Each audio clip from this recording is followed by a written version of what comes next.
नमस्कार, आप सभी दर्शकों का हार्दिक स्वागत है हमारे विशेष कार्यक्रम कृषि दर्शन में, जो समर्पित है हमारे किसान भाइयों और बहनों की समृद्धि, विकास और आधुनिक खेती की ओर बढ़ते हर कदम को।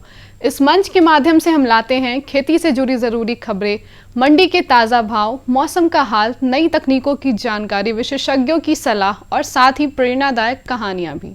तो आइए शुरुआत करते हैं आज के अंक की ओर। सबसे पहले नजर डालते हैं हमारे पहले सेगमेंट खबरें खेती की पर। नमस्कार दर्शकों, स्वागत है आपका कृषि दर्शन के पहले भाग खबरें खेती की में। खबरों को विस्तार से जानें इसके पहले आइए देखते हैं आज के मुख्य समाचार। वैशाली जिले में आयोजित हुआ 2 दिवसीय कृषि यांत्रिक मेला, किसानों ने सक्रियता से लिया हिस्सा। PBS 1, PBS 2 और RSPN 25 नामक प्रभेद से मिलेगी सरसों की फसल में अच्छी उत्पादन। फुवारा सिंचाई से होगा अच्छा जल प्रबंधन, फसल की अच्छी उत्पादन में मिलेगी मदद। मल्चिंग तकनीक को अपनाकर हो सकती है ठंड के मौसम में भी टमाटर की अच्छी खेती। किसान भाइयों बहनों, सरकार की योजनाओं की जानकारी आप तक पहुँचे, इसका एक अच्छा माध्यम होता है सरकार द्वारा कृषि संबंधित मेला लगाना। इस मद्देनजर वैशाली जिला में 2 दिवसीय कृषि यांत्रिक मेला का आयोजन किया गया। हाजीपुर के विधायक और कृषि विभाग के निदेशक ने संयुक्त रूप से इसका उद्घाटन किया। इस मेले में सरकार की योजनाओं और कृषि यांत्रिक उपकरणों पर सब्सिडी के बारे में बताया गया। मेले में 91 यंत्रों पर कृषि विभाग द्वारा सब्सिडी दी जा रही थी। साथ ही किसानों को यह भी बताया गया कि आलू की फसल को झुलसा रोग और सरसों की फसल को लही से कैसे बचाया जा सकता है। यहाँ कृषि यांत्रिक स्टॉल के अलावा पंचशील किसानों द्वारा भी स्टॉल लगाए गए थे, जिसमें मशरूम एवं मोटा अनाज से संबंधित स्टॉल लगे थे। मेले में जिले के प्रगतिशील किसानों ने बताया कि सरकार द्वारा चलाई जा रही योजनाओं से उन्हें क्या लाभ हुआ है। ठंड के बावजूद मेले में काफी किसानों ने हिस्सा लिया। फसल की खेती के बाद उसे इस्तेमाल के लिए तैयार करना खेती बाड़ी की पूरी प्रक्रिया का एक अहम हिस्सा है। धान की खेती के बाद सिर्फ चावल नहीं, बल्कि उस चावल से चूड़ा भी तैयार किया जाता है। चूड़ा भट्टी में चूड़ा बनाना एक पारंपरिक तरीका है, जिसमें चावल को भट्टी में भूनकर चूड़ा तैयार किया जाता है। चूड़ा बनाने के लिए खास चावल यानी चूड़ा चावल का प्रयोग होता है, जो सामान्य से मोटा होता है। भट्टी में भूनने से चावल के पोषक तत्व सुरक्षित रहते हैं और चूड़ा स्वादिष्ट और खुशबूदार बनता है। इसे बनाने के लिए चावल को 4-5 घंटों के लिए पानी में भिगो दें। भट्टी को गर्म करें, जिसमें लखौरी या मिट्टी के बर्तन का उपयोग किया जाता है। चावल को भट्टी में डालें और मध्यम आंच पर भूनें। इसे लगातार चलाते रहें ताकि यह जले नहीं। भूनने के बाद चावल को एक लखौरी या पत्थर के खरल में डालें और एक लखौरी या पत्थर के पाटे से दबाकर चूड़ा तैयार करें। इसे ठंडा होने दें, चूड़ा तैयार है। किसान भाइयों बहनों, खेती करने के पहले आप फसल के उचित प्रभेद का चयन करें ताकि उपज अच्छी हो और मुनाफा भी। सरसों की खेती करने के लिए अगर आप सोच रहे हैं तो आपके लिए अच्छे प्रभेद हैं PBS 1, PBS 2 और RSPN 25। साथ ही उचित उर्वरक का प्रयोग भी अति आवश्यक है ताकि फसल की गुणवत्ता अच्छी हो। सरसों की खेती के लिए अच्छे उर्वरक हैं नाइट्रोजन, फास्फोरस और पोटाश। किसान भाइयों बहनों, हम अगर अपने पास मौजूद संसाधनों का अच्छे से प्रबंधन करें तो खेती बाड़ी में समस्या नहीं आएगी। सिंचाई खेती का अभिन्न अंग है, जिसमें पानी के प्रबंधन के लिए तकनीक और उपकरण बहुत मायने रखते हैं। इस सिलसिले में आज जानिए फुवारा सिंचाई के बारे में। कभी कभी ऐसा होता है कि सिंचाई में पानी का प्रबंधन ठीक से नहीं हो पाता, पानी बर्बाद हो जाता है, मिट्टी कट जाती है इत्यादि। फुवारा सिंचाई इस समस्या का समाधान कर देगा। फुवारा नुमा सिंचाई से मिट्टी की नमी बनी रहती है, मिट्टी का कटाव रुकता है और पानी की बर्बादी भी नहीं होती। इस तरीके से खेत के चारों ओर फसल पर पानी का छिड़काव हो जाता है, जिससे फसल का उत्पादन भी अच्छा होता है। किसान भाइयों बहनों, मल्चिंग तकनीक को अपनाकर आप इस जाड़े में भी टमाटर की अच्छी खेती कर सकते हैं। मल्चिंग एक ऐसी प्रक्रिया है जिसमें खेत की मिट्टी को एक परत से ढक दिया जाता है, जिससे मिट्टी की नमी बनी रहती है, तापमान नियंत्रित रहता है और खरपतवार नहीं उगते हैं। साथ ही पानी की बचत भी होती है। खरपतवार के कम होने से कीटनाशक का उपयोग कम होता है, जिससे टमाटर की वृद्धि अच्छी होती है और फल की गुणवत्ता भी बेहतर हो जाती है। टमाटर के खेत में हम लोगों ने इसको स्ट्रॉ मल्च किया है। जैसे स्ट्रॉ मल्च मतलब जो धान का जो काटने के बाद जो पुआल बचता है उसको हम मिट्टी पे बिछा करके, यानी कि भूमि को पूरा कवर कर दिया जाता है। तो इससे कवर करके हम इसको मल्चिंग करते हैं। इससे हमारा दो तरह के फ़ायदे होते हैं। पहला कि खरपतवार नियंत्रित होते हैं, इसमें खरपतवार ज़्यादा नहीं निकलता है। दूसरा कि जो मिट्टी की नमी है वो पौधे को मिलता रहे और नमी का लॉस नहीं हो। सफलता की कड़ी में आज शामिल हैं संजू देवी, जो वैशाली जिला की एक सफल बकरी पालक हैं। मुख्यमंत्री रोजगार योजना के तहत इन्हें 10,000 रुपये की राशि प्राप्त हुई, जिससे इन्होंने बकरी पालन का व्यवसाय शुरू किया। बकरी का दूध और मांस बेचकर इस व्यवसाय में इन्होंने अपने पांव जमाए। अब ये अपने गांव में चर्चा का विषय बन गई हैं। संजू देवी का कहना है कि बकरी पालन के व्यवसाय में कम निवेश में अच्छी आय हो सकती है। इन्हें देखकर इनके गांव की अन्य महिलाएं भी इस व्यवसाय से जुड़ने के लिए प्रेरित हो रही हैं। दिक्कत बहुत हो रहा था, इसीलिए जीविका दीदी में जुटे हैं। जो पैसा 10,000 मिला है तो 2 खस्सी किने हैं, 1 बकरी किने, 1 खस्सी किने, वैसे बिजनेस कर रहे हैं। अगर हम चाहते हैं और जो पास हो जाएगा ना, जो 2 लाख मिलेगा तो हम दुकान करना चाहते हैं, बिजनेस करना चाहते हैं। आइए अब जानते हैं पटना के अनाज मंडी में गेहूं और चावल के भाव। लोकल गेहूं 4,000 रुपये प्रति क्विंटल, शरबती गेहूं 4,600 रुपये प्रति क्विंटल, MP गेहूं 4,500 रुपये प्रति क्विंटल, उसना चावल 7,000 रुपये प्रति क्विंटल, सोनम चावल 8,000 रुपये प्रति क्विंटल, सुपर चावल 9,000 रुपये प्रति क्विंटल, अरवा सुपर चावल 11,000 रुपये प्रति क्विंटल। किसान भाइयों, आज का अधिकतम तापमान 18 डिग्री सेल्सियस और न्यूनतम तापमान 8 डिग्री सेल्सियस तक रहने का अनुमान है। प्रदेश में सुबह घनी से मध्यम धुंध छाई रहने की संभावना है। दिन का तापमान सामान्य से थोड़ा कम, जबकि रात का तापमान और गिर सकता है। उत्तर बिहार में ठंडी हवा के कारण पाला पड़ने की स्थिति बन सकती है। दक्षिण और मध्य बिहार में मौसम शुष्क रहेगा। पशुओं को ठंड से बचाकर रखें और खेतों में गेहूं व सब्जियों को पाले से बचाने के लिए हल्की सिंचाई समय पर करें। तो ये थी आज की प्रमुख खेतीबाड़ी से जुड़ी खबरें, मंडियों के ताज़ा भाव और मौसम का पूर्वानुमान। साथ ही हमने जानी कुछ नई तकनीकें और मशीनें जिनसे खेती और पशुपालन को और अधिक सशक्त और लाभकारी बनाया जा सकता है। और हाँ, हमें मिली एक किसान की प्रेरणादायक सफलता की कहानी भी, जिसने साबित किया कि परंपरागत खेती भी अगर सही तरीके से की जाए तो बेहतर मुनाफा और पहचान दोनों मिल सकते हैं। अब समय है हमारे अगले सेगमेंट का, जिसमें हम जुड़ेंगे एक और महत्वपूर्ण जानकारी के साथ।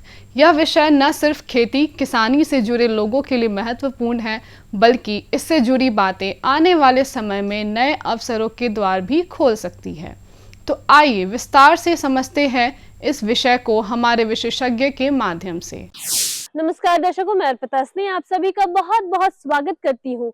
और आज हम बात करेंगे पशुओं के स्वास्थ्य के दर्पण के बारे में, मुख्यतः रक्त जैव रसायन के क्या महत्व होते हैं। जी हाँ, तो मैं बता दूं कि आज हमारे साथ बेहद ही विशिष्ट अतिथि मौजूद हैं।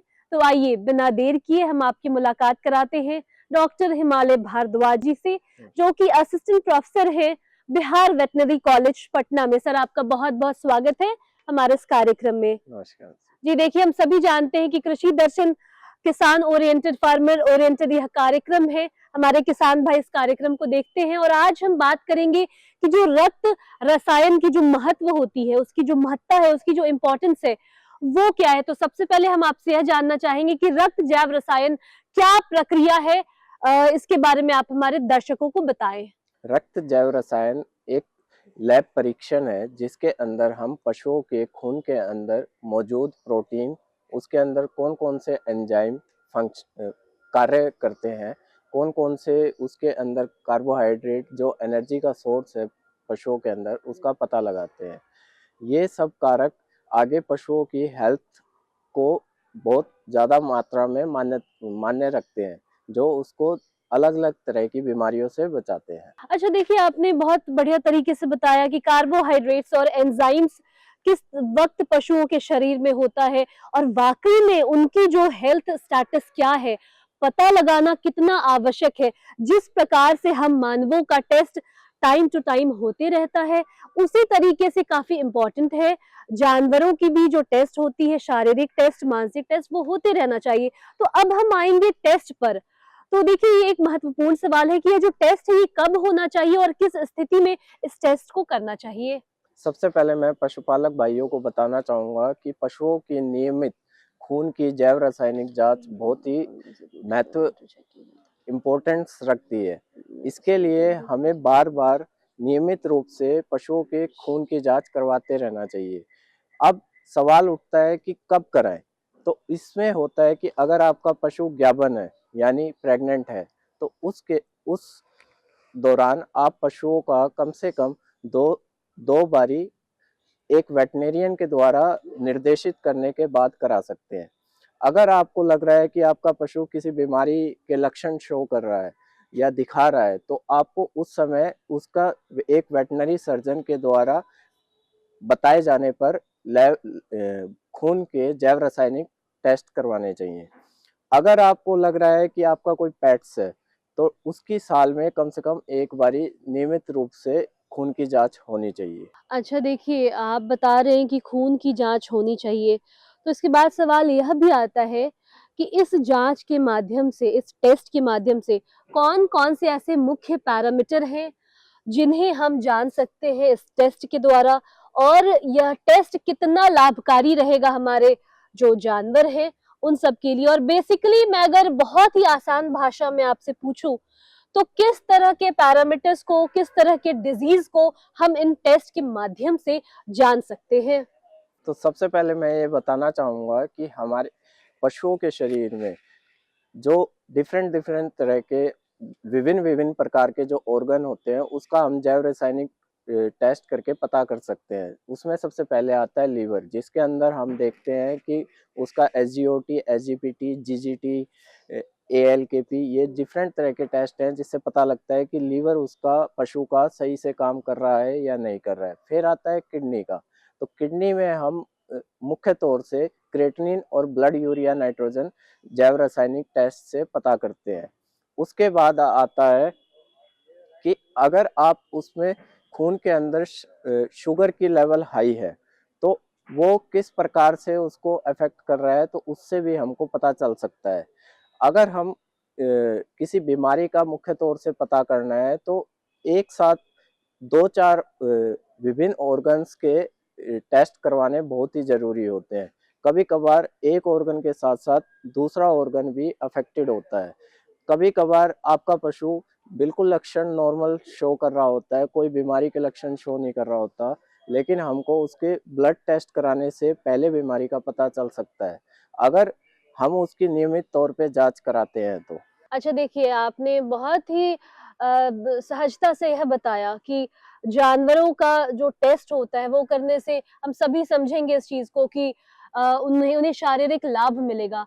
पर जो हमारे किसान भाई हैं, जो हमारे पशुपालक हैं, जिनके पास इतने भीड़ में जो जानवरों का जो समूह होता है, तो उस ओरिएंटेशन की तरफ अगर हम जाएंगे तो आप यह बताएं कि किसान और पशुपालकों को क्या फायदा मिलेगा कि अगर हम नियमित रूप से जो जानवरों के जो समूह है उनका अगर हम जांच करते रहे तो। देखिए, अगर किसी भी पशुपालक के पास बहुत सारे पशु हैं तो उसे सबसे पहले पहचानना होगा कि कौन सा पशु उसका बीमारियों के लक्षण शो कर रहा है। अगर कोई भी पशु जैसे चारा नहीं खा रहा है, वो अपना पानी नहीं पी रहा है, वो झुंड से अलग जाके खड़ा हो रहा है, तो ये सारे लक्षण एक पशु के बीमार होने के हो सकते हैं। तो एक वेटनेरियन की सलाह से आप जल्द से जल्द पशु के खून की जांच कराइए, जिसके अंदर हम उसके अलग अलग तरह के खून के पैरामीटर्स देख सकते हैं, जिससे कौन सा ऑर्गन उसका एनिमल का प्रभावित है उसका पता चल सकता है। अगर उसका लीवर प्रभावित है तो उसमें हम एसजीओटी एसजीपीटी के फंक्शन से मुख्य तौर से पता लगाते हैं।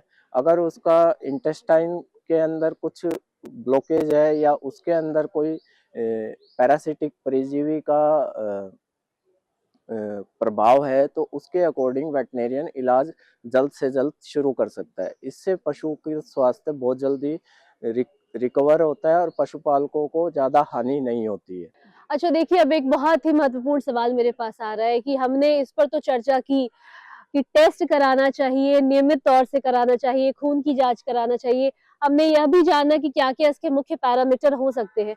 बट देखिए कि जो लोग दूरस्थ और सुदूर क्षेत्रों में इस कार्यक्रम को देख रहे हैं, वो जरूर आपसे यह जानना चाहेंगे कि हमारे किसान भाई किस तरीके से जो सैंपल है, जो कलेक्शन है, वो अपने गांव से बिहार वेटनरी कॉलेज ला सकते हैं। क्या कोई सावधानी बरतनी चाहिए उन्हें इस दौरान, या हमारे किसान भाइयों को आप सलाह दें? जी बिल्कुल। तो सबसे पहले किसान भाइयों को ये ध्यान रखना होगा कि जब भी कोई भी खून का सैंपल लेके आए तो उसमें एक वेटनेरियन की हेल्प अवश्य लें, ताकि वो एक प्रॉपर वायल्स के अंदर खून का कलेक्शन करने में आपकी मदद कर सके। जब भी जैव रसायन का टेस्ट करवाया जाता है तो उसके लिए हमेशा लाल रंग की वायल के अंदर, जो कि बाजार में मेडिकल शॉप पे 10 रुपए के अराउंड में अवेलेबल है, तो उसके अंदर हमेशा ब्लड लेके आए, एक ठंडे आइस के अंदर रख के लेके आए। कोशिश करें उस खून को बार बार ना हिलाएं। अगर उसको हिलाएंगे तो उससे जो कोशिकाएं हैं, सेल है खून की, वो फट जाएंगी, जिससे रिजल्ट गलत आ सकता है। तो इन सब सावधानियों का रखें। जो दूर दराज से किसान भाई आ रहे हैं वो कोशिश करें कि सैंपल लाते समय पूर्ण तरह उसको पैक करके लेके आए और उसमें एक ठंडा माध्यम रखें उसको लाने के लिए। जी, और भारद्वाज जी, अंत में हम आपसे यह जानना चाहेंगे कि जो हमारे पशुपालक हैं उनके लिए आपकी क्या उचित सलाह जाएगी? तो पशुपालक भाइयों के लिए मेरा सुझाव यही है कि नियमित रूप से अपने पशुओं का खून की जैव रासायनिक जांच कराते रहिए, जिससे पशुओं के बीमारी होने से पहले उसको क्या बीमारी है, क्या उसके लक्षण है, पहले से पता चल सके, जिससे एक वेटनेरियन उसका जल्द से जल्द इलाज कर सके और आपको कोई भी इकोनॉमिक लॉस ना झेलना पड़े। सर, आप हमारे कार्यक्रम में आए, अपना कीमती वक्त दिया, इसके लिए आपका बहुत बहुत धन्यवाद। धन्यवाद। विशेषज्ञ से मिली ये उपयोगी जानकारियाँ निश्चित रूप से आपके लिए लाभकारी सिद्ध होंगी। अब समय है एक छोटे से विराम का। आप कहीं जाइएगा मत, क्योंकि ब्रेक के बाद हम लौटेंगे और भी रोचक और उपयोगी जानकारी के साथ। बने रहिए हमारे साथ कृषि दर्शन में। हर जोखिम से निकल कर फसल आए, सुरक्षित हो जाए, फसल बीमा से हर किसान अब आत्मनिर्भर हो जाए। अब सूखा पड़े या बाढ़ आ जाए, कोई डर नहीं। अब ओले पड़े या कीट पतंगे फसल खा जाए, कोई फिक्र नहीं। अब कैसी भी आपदा हमारी फसल पे आ जाए, क्षति होने पर हमारे दावों का उचित भुगतान मिलता है, क्योंकि हमने लिया है प्रधानमंत्री फसल बीमा। बुआई से फसल कटाई तक हर जोखिम का दावा, न्यूनतम प्रीमियम पर अधिकतम भुगतान का वादा। योजना से हर साल जुड़ रहे हैं 5 करोड़ से ज्यादा किसान। अब आपकी है बारी। नजदीकी कृषि कार्यालय, सहकारी समिति, बैंक शाखा, अधिकृत बीमा कंपनी या जन सेवा केंद्र में स्वेच्छा से करा सकते हैं पंजीकरण। फसल बीमा पोर्टल या फसल बीमा ऐप द्वारा भी किया जा सकता है पंजीकरण। प्रधानमंत्री फसल बीमा योजना, आपकी फसलों का संपूर्ण सुरक्षा कवच। कृषि एवं किसान कल्याण मंत्रालय, भारत सरकार। ब्रेक के बाद एक बार फिर से स्वागत है आपका हमारे खास कार्यक्रम कृषि दर्शन में। अब पेश है हमारा अगला सेगमेंट, एक संक्षिप्त लेकिन ज्ञानवर्धक फीचर फिल्म, जिसमें हम देखेंगे खेती से जुड़ी महत्वपूर्ण विषय पर एक रोचक प्रस्तुति। तो आइए देखते हैं आज की यह विशेष फिल्म।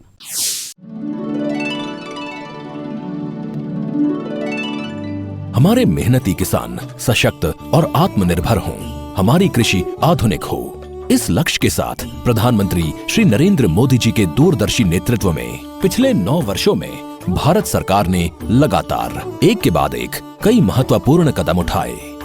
आज देश का कृषि बजट 2014 के मुकाबले 5 गुना अधिक बढ़ गया है। बीज से लेकर बीमा, सिंचाई से लेकर खाद और बाजार से लेकर तकनीक और नवाचार, खेती से जुड़ी सरकार की नीतियां और निर्णय समग्र और समावेशी हैं। यही कारण है कि आज भारत में खेती का स्वरूप लगातार आधुनिक हो रहा है और हमारे किसान साथियों की मेहनत से देश कृषि उत्पादन में नए रिकॉर्ड बना रहा है। आज खेती में तकनीक के साथ हमारे पारंपरिक श्रेष्ठ तरीकों को भी बढ़ावा मिल रहा है और प्राकृतिक खेती पर भी विशेष फोकस है। इसी कड़ी में किसानों के हितों के लिए प्रतिबद्ध भारत सरकार ने किसानों की खेती से जुड़ी छोटी छोटी जरूरतों को पूरा करने के लिए एक बड़ा निर्णय लिया, पीएम किसान सम्मान निधि योजना यानी पीएम किसान। इस योजना के तहत लाभार्थी किसान भाई बहनों के बैंक खातों में 2000 रुपए की 3 समान किश्तों में सीधे 6000 रुपए की सम्मान राशि प्रतिवर्ष हस्तांतरित की जाती है। इस योजना के शुरू होने के बाद से 2 लाख करोड़ रुपए से ज्यादा सीधे किसानों के बैंक खातों में ट्रांसफर किए गए हैं। जब बीज लेने का समय होता है, जब खाद लेने का समय होता है, तो भी ये मदद किसान तक पहुंच जाती है। देश के 85% से अधिक छोटे किसानों के लिए ये बहुत बड़ा खर्च होता है। आज देश भर के किसान मुझे बताते हैं कि पीएम किसान निधि ने उनकी बहुत बड़ी चिंता को कम कर दिया है। दुनिया की सबसे बड़ी डायरेक्ट बेनिफिट ट्रांसफर योजनाओं में से एक पीएम किसान की सराहना अंतर्राष्ट्रीय मुद्रा कोष यानी IMF जैसी वैश्विक संस्थाओं ने भी की है। किसानों के लिए पीएम किसान से जुड़ना बेहद सरल है। इस योजना के अंतर्गत नामांकन के लिए किसान भाई बहन राज्य सरकार द्वारा नामित राजस्व अधिकारी या नोडल अधिकारी पीएम किसान से संपर्क कर सकते हैं तथा सामान्य सेवा केंद्र पर भी स्वयं को पंजीकृत करा सकते हैं। इसके अलावा किसान भाई बहन वेब पोर्टल पर फार्मर्स कॉर्नर एवं पीएम किसान मोबाइल ऐप के माध्यम से भी पीएम किसान सम्मान निधि संबंधित जानकारी, भुगतान की स्थिति तथा अन्य सुविधाओं का लाभ उठा सकते हैं। पीएम किसान योजना से राज्यों के भूमि अभिलेखों को डिजिटल करके उन्हें और अधिक पारदर्शी बनाने में भी मदद मिल रही है। पीएम किसान योजना का पूरा खर्च भारत सरकार वहन करती है। किसान भाइयों बहनों को पंजीकरण के दौरान आने वाली समस्याओं व उनकी शंकाओं और शिकायतों के तुरंत प्रभावी समाधान के लिए एक हेल्पलाइन सेवा भी शुरू की है, जिसका हेल्पलाइन नंबर है 155261। सदी की सबसे बड़ी महामारी के दौरान दी गई 1,60,000 करोड़ रुपए से अधिक की सम्मान राशि ने किसानों को बड़ी राहत पहुंचाई। महामारी के दौरान भी देश का कृषि उत्पादन शानदार रहा। किसानों के हितों के लिए समर्पित प्रधानमंत्री जी के इसी विजन के साथ पीएम किसान सम्मान निधि योजना द्वारा अब तक 11 करोड़ पात्र किसानों को 2,60,000 करोड़ रुपए से अधिक की धनराशि भेजी जा चुकी है। तरक्की और खुशहाली की रोशनी हर किसान, हर ग्रामीण युवा के चेहरे पर चमके और हमारे गांव देश विकास के अहम भागीदार बने। खेतों और खलिहानों के रास्ते तरक्की और खुशहाली की ओर बढ़ता ये नया भारत है।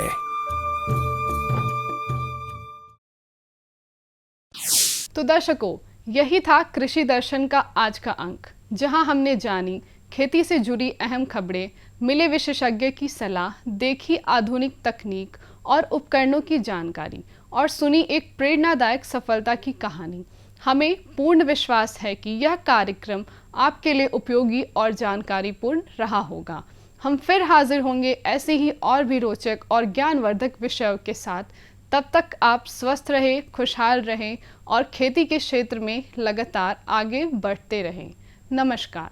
हमारा पता है कृषि दर्शन, कमरा नंबर 203, द्वारा केंद्र निदेशक, दूरदर्शन केंद्र पटना, फ्रेजर रोड, पटना। आप हमसे ईमेल के माध्यम से भी संपर्क कर सकते हैं। हमारा ईमेल है directorddkpatna@gmail.com या kddkpatna@gmail.com।